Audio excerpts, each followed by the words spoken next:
Bon matin tout le monde! Aujourd'hui, c'est un petit peu plus le fun de faire une vidéo. On a du bullish action. On a fermé la semaine hier avec une mince chandelle verte. 1,56% si je me trompe pas. On est en bas du 2%, mais au-dessus du 1,5%. Ce que ça représente, c'est que les 9 dernières semaines étaient négatives, ce qui est du jamais vu dans Bitcoin. Bitcoin, la plus grande séquence de pertes consécutives était de 7 semaines. Puis il faut reculer jusqu'en 2017, si je crois.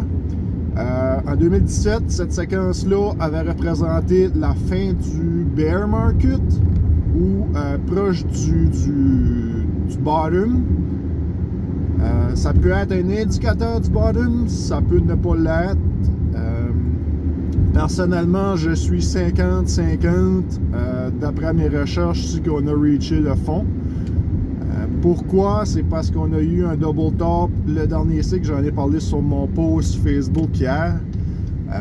On a eu un top au mois de mai. On a eu un top au mois de novembre. Et ce qui peut dire ici que on utilise le top de mai, on aurait fait le 1 an en bear market. Sinon, ça pourrait descendre, ça pourrait monter, avoir un relief rally et ensuite pour redescendre plus bas que ce qu'on a touché dans ce bear market ici. Une autre matrice qui pourrait être intéressante, c'est que habituellement, historiquement parlant, Bitcoin dans le bear market descend de 85% environ en moyenne. Présentement, nous sommes dans les environs de 60-65% pour Bitcoin, ce qui n'est pas le plus bas qui a été là. Il y a encore de la place à descendre malheureusement. Mais faut voir les choses de deux côtés. Si tu regardes la moyenne de mes achats de crypto, où j'en ai acheté le plus l'année passée, l'été passé, presque tous mes investissements sont en perte non réalisée de 60-65%. J'en ai profité en fin de semaine pour doubler certaines positions à 60-75% de rabais, ce qui est excellent. Et puis, c'est une bonne période pour accumuler. Qu'est-ce qui va faire le plus mal dans 3 ans si tu regardes en arrière? Si tu as essayé de timer le bottom pour acheter un gros max de crypto d'une shot, les chansons que tu vas avoir probablement manqué ta chance.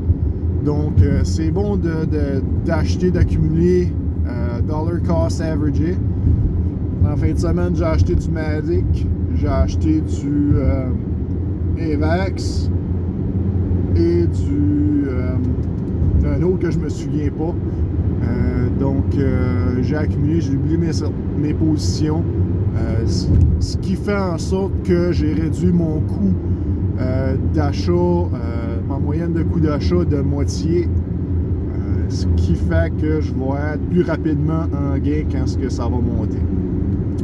Bon, ce que ça implique hier avoir fermé une semaine positive, on est dû pour du bullish action. Ce qu'on voit ce matin, Global Market Cap est monté d'environ environ 150 billions pour nous situer à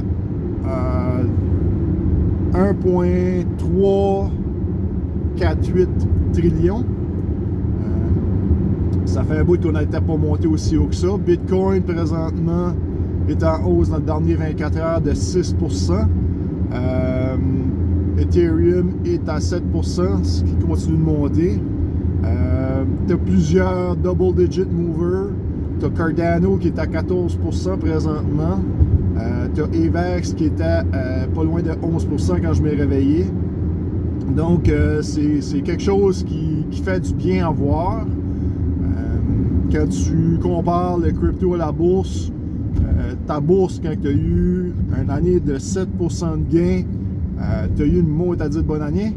Aujourd'hui, je peux vous dire, dans le dernier 24 heures, même probablement dans le dernier 6 heures, et même 12 heures depuis que notre semaine a fermé positive la semaine passée, on voit beaucoup de bullish action, puis on est primé probablement pour avoir une belle semaine en gain pour ceux qui ont acheté à bas prix pendant les dernières semaines.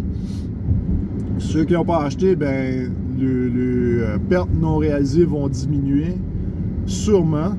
Rien de ce que je dis doit être coulé dans le béton parce que le crypto est vraiment dur à gager, mais historiquement parlant, cette semaine devrait être assez bonne.